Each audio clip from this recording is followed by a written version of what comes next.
inda nan mutane kamar yadda kuka gani suka fara yin jifa a gurin tare da tashin turkashi abin da ya faru da Bilal Billah wato wani jarumi mawaki wanda ya kirkiro wato da kuma shirin yin wato show na Made in Kano, inda ya je yin Made in Kano har ya haɗu da maƙiyansa a ciki, inda suka tayar da hatsaniya sannan kuma ake ƙoƙarin a ga an cutar da shi, to amma kuma Allah ya kare.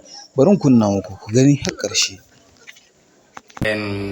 Barkan ku dai, kusa zan ce kowa da kowa ya ga abin da ya faru jiya a Made in Kano, amma dai kafin in fara magana akan abin da ya faru ina so zan fara miƙa saƙon gaisuwa ga duk wani wanda yake Kano, ko kuma in ce ga duk wani masoyina wanda jiya ya fito ya nuna min cewa ni ina da masoya, ga duk wani wanda ya zo ya ɗauki kuɗin shi ya biya ya shiga, da waɗanda ma ba su samu shiga ba. Na ji daɗi wallahi, ban san da me zan iya gode muku ba, saboda jiya kun tabbatar da cewa ni Kano garina ne, kuna ƙaunata, kuma na ji daɗi, ban ma san ni me zan iya gaya muku ba. Sannan ina mai ƙara ba ku haƙuri akan waɗanda suka zo suka ɓata mana event, waɗanda suka zo da niyyar cin mutunci na da cin mutuncin duk wanda ya zo wannan event ɗin. Ina mai ba ku haƙuri akan haka.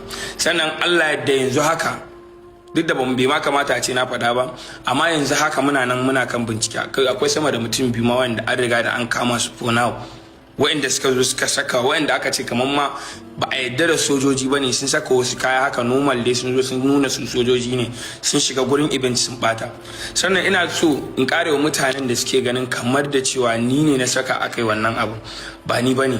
Babu yanda za a yi in zo in haɗa event in kashe miliyoyin kuɗi in zo in kawo wani ya ci mutuncin mutane, ba ni ba ne ba. Ko da duk sojojin da kuka gani a gurin nan, billahi azimu na rantse da wanda raina ke hannun shi, ni ban yi inviting soja ko guda ɗaya ba, saboda me muna da 'yan sanda, muna da bone sharks, muna da civil defense, muna da ma'aikata at least wajen mutum 200 da wani abu. Kwamishina da kanshi shine ba mu 'yan sanda, ya ba mu wajen mota 3. So ko ina so duk abin da ya faru dan Allah mutane na ku yi haƙuri. Na san ba ni da wani baki da zan zo muku bayani, saboda ba wannan ne na farko ba, na san an taɓa yi. Ku yi haƙuri dan Allah dan Annabi, ku yi haƙuri. Still wayanda suke ta complain cewa an ci kuɗin su, misali irin a bakin gate sun ba da kuɗi sun shiga musu wulaƙanci, wallahi kuɗin da kuka bi, ko da a ce kun goyen nan mutanen complete sun shiga cikin gurin Made in Kano, wallahi ba za a haɗa kuɗin da aka kashe a cikin gurin event ɗin nan ba.